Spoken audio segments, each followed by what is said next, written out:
গোটা জানুয়ারি মাসটা আমরা আলিপুর অঞ্চলে ঘুরঘুর করছি। এবার আলিপুরের কথা বলতে গেলে, আলিপুরের ইতিহাস নিয়ে কথা বলতে গেলে আলিপুর জেল নিয়ে তো কথা বলতেই হবে, এটা তো এড়িয়ে যাওয়া যায় না।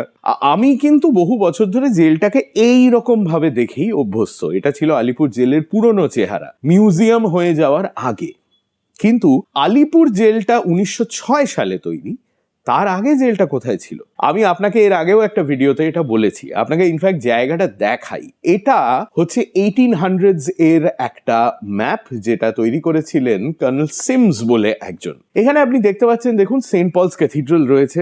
এইটা কিন্তু ছিল পুরনো জেল, যেটাকে অনেকে হরিণবাড়িও বলতো। কারণ হচ্ছে জেলের গরাদ, তার ভেতরে মানুষ দেখলে অনেকটা চিড়িয়াখানার কথা মনে পড়ে। মানে যেরকম খাঁচার ভেতরে আপনি হরিণ দেখতে যান, সেখানে খাঁচার ভেতরে মানুষ।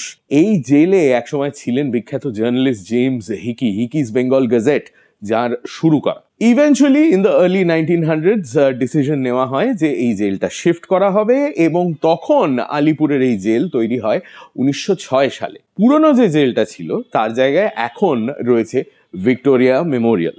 আর এই আলিপুর জেলে স্বাধীনতা সংগ্রামী, যাকে বলে হুজ হু আর কি, মানে কাকে চান আপনি? নেতাজি সুভাষচন্দ্র বোস ছিলেন, জওহরলাল নেহরু ছিলেন, আমাদের প্রথম মুখ্যমন্ত্রী বিধান রায় এখানেই ছিলেন।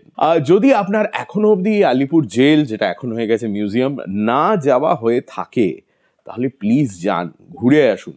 দারুণ অভিজ্ঞতা হবে, এটা আমি আপনাকে বলে রাখছি। জানুয়ারি মাসে হাফ প্যান্ট হিস্ট্রিতে আমরা আলিপুর অঞ্চলে ঘুরঘুর করছি। আর আলিপুর অঞ্চলের নানান জায়গার ইতিহাস যদি আপনার জানার ইচ্ছে থাকে, তাহলে ইনস্টাগ্রামে ফলো করুন আর ইউটিউবে সাবস্ক্রাইব করুন টু হাফ প্যান্ট হিস্ট্রি।